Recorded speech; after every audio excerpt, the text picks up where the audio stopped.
Hello everyone, my name is Chelsey and I am a Children's Services Assistant for Clearview Library District. Welcome back. This is our edition of Getting Crafty. This week we're going to do something nice and fun for 4th of July, and we'll get into that in just a second. I hope that Summer Adventure Program is going well for you guys. If you have not signed up yet, definitely check out our website, clearviewlibrary.org, for more information. Okay, so let's get started with this week's craft. We are going to do a patriotic windmill. I couldn't think of the word. Windmill. So what you're going to need is just a piece of paper, red, white, blue will work. I chose red. You'll need a paper plate, and it can be a flat one. It can be the one with the ridges. It doesn't really matter. We're going to cut it and color on it. I've got red and blue markers here just for our American flag colors. Scissors, and then just some string, yarn, anything like that will work. Okay? So what we're going to do is we're going to take our paper plate and color it however you want. You can put stars on it. You can do it striped, kind of like a flag. I'm just going to kind of color on mine. I might do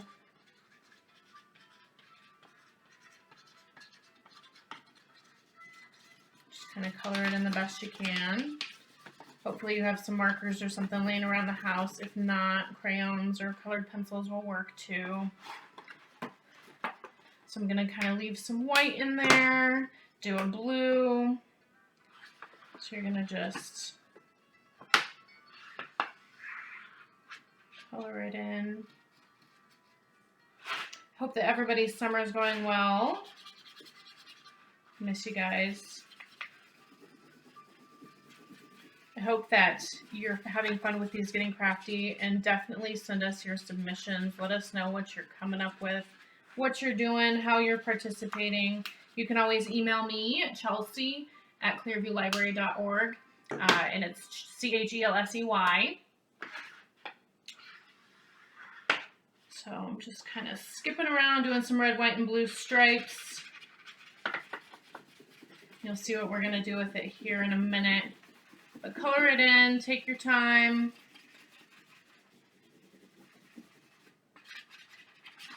And we're going to cut this in just a minute, and you'll see how it's going to create a cool windmill, which is really fun for this time of year. The weather is getting beautiful outside, so it's nice to see those windmills blowing in the wind. And I'll do another blue.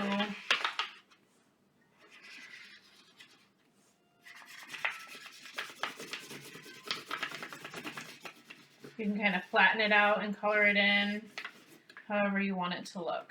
Okay, so there's mine. And then we'll cut that in just a second. I went ahead and drew a star. So you're just going to need a star. If you have something around the house that is star shaped, go ahead and just trace it. But I just kind of drew mine. So I'm going to cut my star out here really quick. And again, I'm using red. You can use whatever color you want. If you want to keep patriotic, you can do a white or a blue star. I had some red paper, so I'm just going to use that.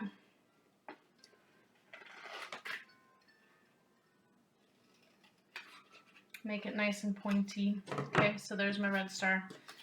So what you're going to want to do is just at the bottom here, if you've got like a pen or maybe your scissors or something, just kind of poke a hole in the bottom of your star. Big enough just to get the string through. Okay, so what we're going to do is we're going to, if you remember paper roses from earlier in the summer, we're just going to kind of cut this in a diagonal. So if you want to use the other side, or in a spiral. So if you want to use the other side to draw on, you just kind of come in. So just cut it along the side.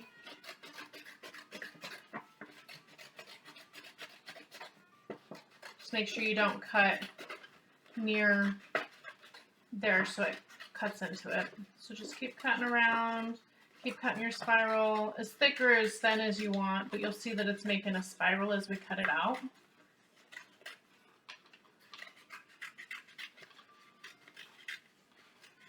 All right, so then you're going to get down to that one little spot in the middle, okay? So don't cut it all the way. And then you're going to take your pin again and just make a hole right through the middle of it. Perfect. So there's your spiral. There's your windmill. You got it all there, okay? So it looks really cool, right? So in the wind, it's going to be red, white, and blue, just kind of stripes, patriotic. So what you're going to do is you're going to want to take your yarn or your string and connect your star to the windmill, okay? So cut it long enough, however long you would like it. And then you'll want to leave a little bit of string on the end as well so that you can kind of make a loop so that you can hang it outside. So make it, I don't know, a foot or so long, okay? So you're going to take your yarn or your string, I've got some string, and stick it right through that part in your star that you made a hole. Okay, and you're just going to tie it. So take it, tie a little bit to make it stay. So tie a knot in it right there. Perfect. Okay, so it'll hang from the star this way. And then you're going to take the other end and stick it in that hole that you made in your paper plate that is now your windmill. And again, tie a knot there so that it stays, and you can secure it better definitely after this. And then just use a little bit of string to put on the top of your star, and you're going to hang it just like that. So you've got your star and your windmill. All right? So I hope you guys enjoyed this. Thanks so much for joining me this week. And you know, if you're enjoying these Getting Crafty, we have a wonderful database on our website, clearviewlibrary.org. If you go to Explore and Databases, there's a database called Creative Bug, and it's awesome. And they've got all kinds of tutorials for everything from knitting to drawing to painting to anything you can imagine as far as crafts go. So if you guys are out there enjoying these or you're bored while you're sitting at home for the summer, check them out. Creative Bug is awesome. Thank you guys so much for joining me today for Getting Crafty. I hope you guys have a wonderful holiday, and we'll see you next time. Thanks, guys.